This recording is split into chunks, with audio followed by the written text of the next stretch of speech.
was about 12 years old, and an episode of MASH was aired for the first time,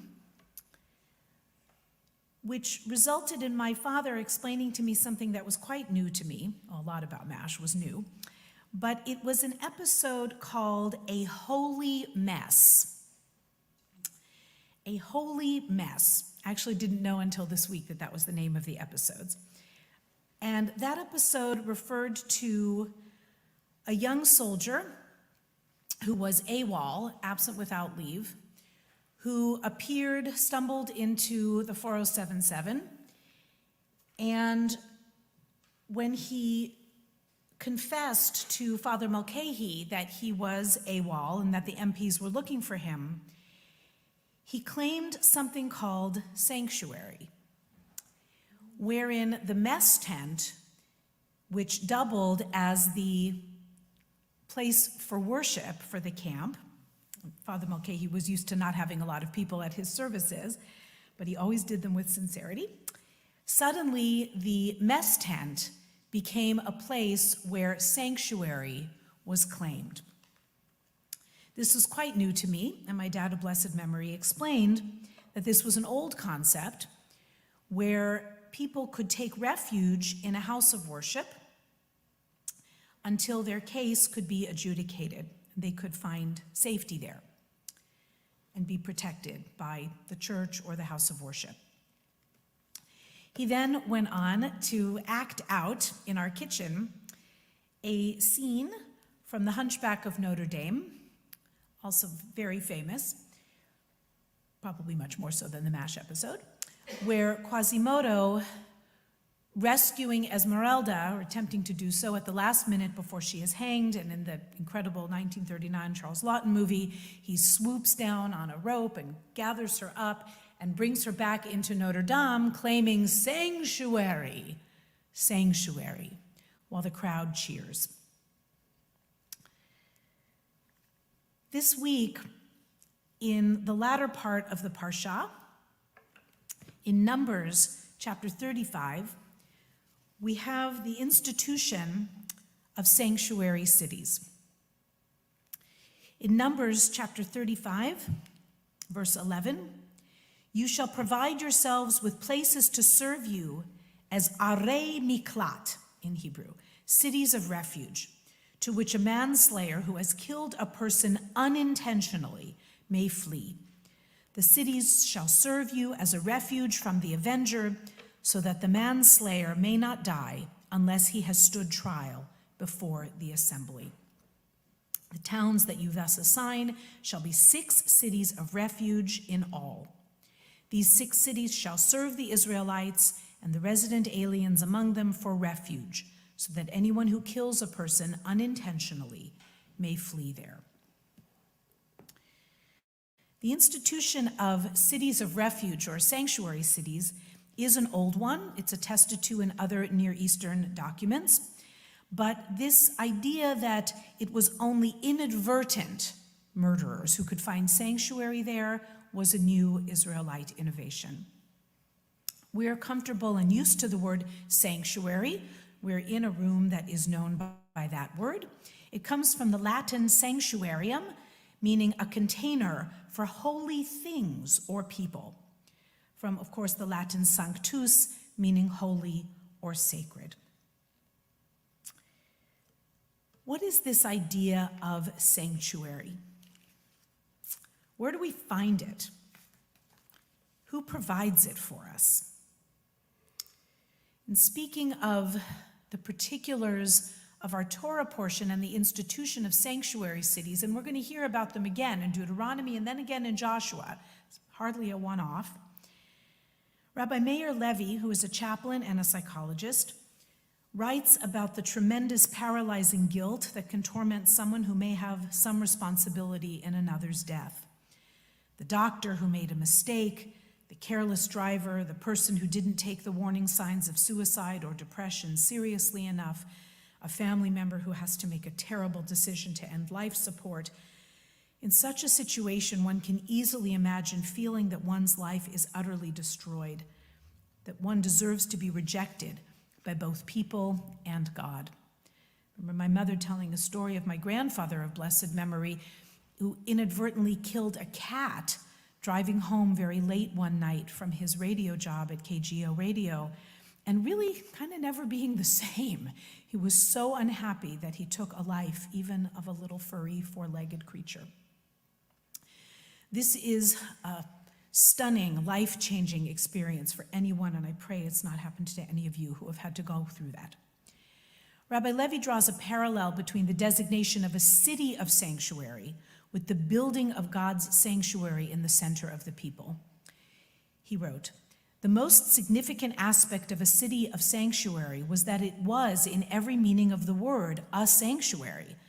A sanctuary is a place of protection, but a sanctuary is also a temple to God, designed and built according to God's instruction and cared for by the Kohanim, the priests." Back in Exodus, we learned of God instructing Moses to build a symbol of his presence among the Israelites. It's not exactly the same word, but we translate it generally the same. "Build for me a sanctuary so that I may dwell among them," in Exodus 25, verse 8. We learned there that the sanctuary was not meant as a house for God. God did not say, "Build me a sanctuary so I may dwell in it," but "Build me a sanctuary so that I may dwell among them." And here at the very end of the book of Numbers, we are again reminded what a sanctuary is. A sanctuary can be a temple of marble and gold or a city of refuge to which criminals flee. Regardless, it must be a powerful, concrete symbol of the presence of the Eternal One among human beings. God dwells with people, whoever they are and whatever they have done. It's core to Jewish mystical belief and really core to just Jewish belief that all are created in God's image, and no matter what crimes they have committed, the Spirit of God, while they are alive, is still with them. God's covenant is unshakable. God's love is unconditional. No matter who you are and what you have done, the sanctuary cities say, God does not abandon you. God knows people make mistakes. While we live, we can have another chance. And this is what the hapless offender, ridden with guilt and remorse, was to learn in the city of sanctuary. We might imagine that these accidental criminals would form a kind of kehillah, sort of a community, maybe coming to the city of refuge in a panic, feeling utterly lost, and found there others in the same situation, people who could understand their feelings. They were Levite cities, and perhaps the fact that these cities had a special religious designation helped the refugees understand that they were not utterly rejected by God for their actions. These sanctuary cities were also prevalent, certainly in medieval England and other parts of Europe, from at least the 12th to the 16th centuries.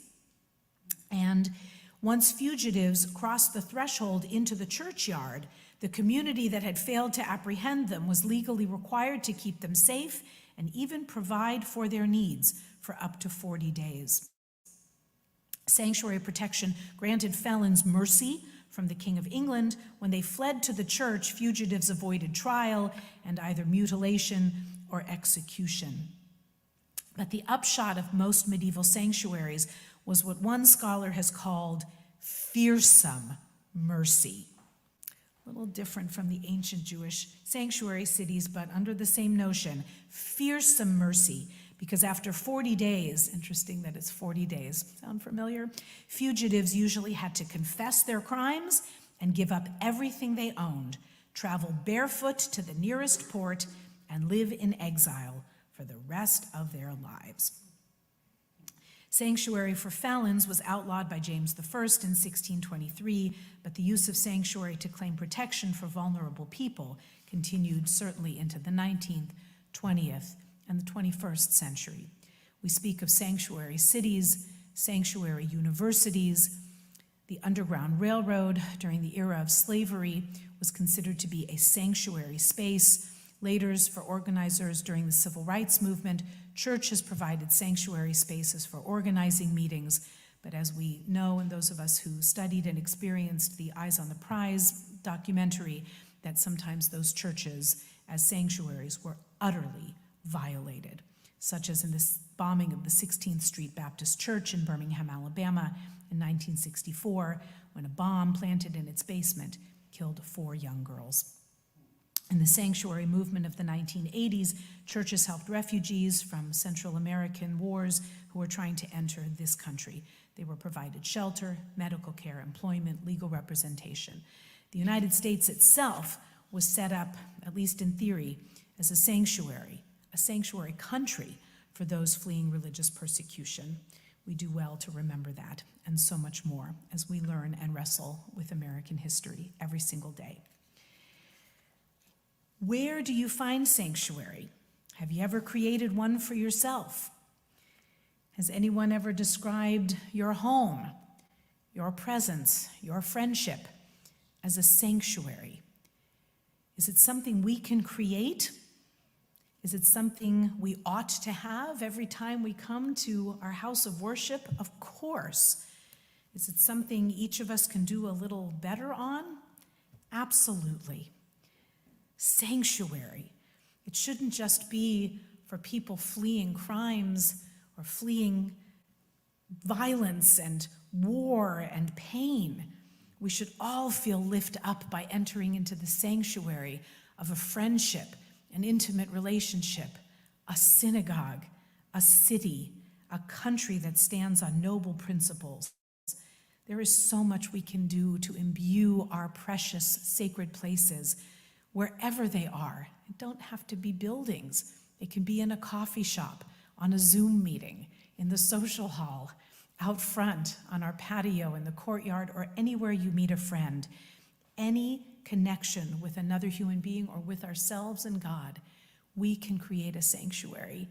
When we do, God surely dwells within us and within our society. May it be one that provides sanctuary to all who need.